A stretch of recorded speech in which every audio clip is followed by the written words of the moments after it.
Thank you, Madam Chair. Thanks for holding this meeting. To the new ranking member, thank you for also your work on the House side in regards to the tourism industry. Let me, several questions, but first let me just say thank you all very much for being here and being part of helping promote the country and getting more visitors here. You know, Alaska, it's a $2 billion business for us, and someone in our family, we're also in the tourism business a little bit, so we know some degree of this. So let me first, I have a couple questions for first to John, if I can, Mr. Wagner, if I can ask you, and I'm going to give you a specific issue in Alaska, and maybe you could follow up with this, and that is, we have a new charter airline from Europe. It goes to Zurich and Whitehorse in Canada, but it has a stopover in Anchorage. But in 2003, you got rid of a program called ITI, which allowed people to get off that plane in a secure area, not getting out of the secure area, and then getting back on the plane as they moved back over to their final destination, whichever side it was going to. Now, if they do that, everyone is required to have a visa. When this program was suspended in 2003, there was discussion that you'd revisit it. And to be very frank with you, now the airline is considering not doing the stopover in Anchorage because of that, honestly, burdensome. I mean, they're not leaving the secure area, but everyone on the plane will be required to have a visa in order for it to have that stopover and to disembark. Are you, are you familiar with the ITI program, and is there efforts to revisit this? I mean, from our perspective, obviously that has a direct negative impact on our economy, even though it's small, but their landing fees, their ability to refuel there, and also if they stop off in those duty-free shops there, they're shopping and spending money in the economy. Can you respond to that? Yes, thank you for the question.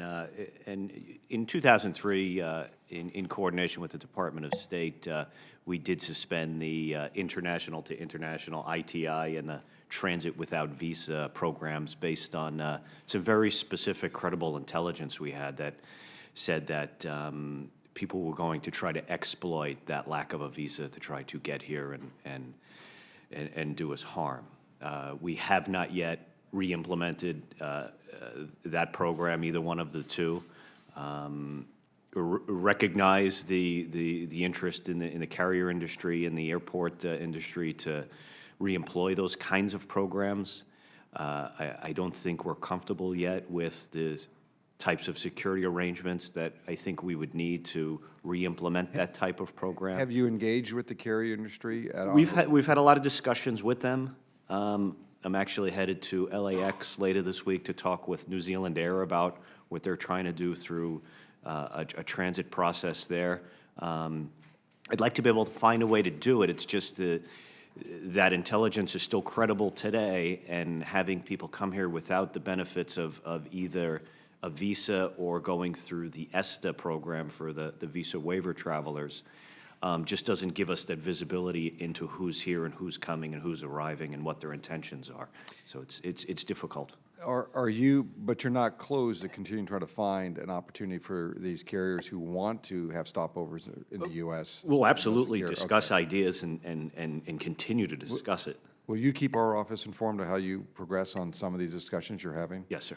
Mr. Donahue, I want to first say I'm not sure I buy the VTC argument, but I'll leave that because I'll tell you all the business we do in Alaska, a lot of it we have to do through video teleconferencing, but I'll leave that for another discussion. My question is more of a broader, and that is, and you answered a lot about regards to the expanding and getting temporary or limited time hires. What's the plan? In other words, everyone has a concern, so when are you going to bring folks on board, and what's the volume of people you'll bring on board? When will they be trained, and when will they start doing this? Well, it's a constant process, and we brought, as I mentioned, a number on board every year. Ramping that up is the next step, and so we're looking at, we have a plan that shows, as anyone would do, we look at where we think the visas are going to go in consultation with our friends in commerce, and then we try to make sure that we're going to be staffed up to meet that demand. And it's, we have quite a spreadsheet of how many more we'll need at each of the posts we have in China and Brazil particularly. Let me hold you there. Can you share that with the committee? I think we can, sure. Okay, great. I'm almost out of time, but I just have one quick question, or actually a quick question, then just a comment from folks. First, Ms. Lamb-Hale, thank you very much for being here. And you. I know, Helen, thank you for traveling to Alaska and going on a whirlwind tour. We appreciate that. When will you have the permanent position, the director for the Office of Travel Promotion, in place?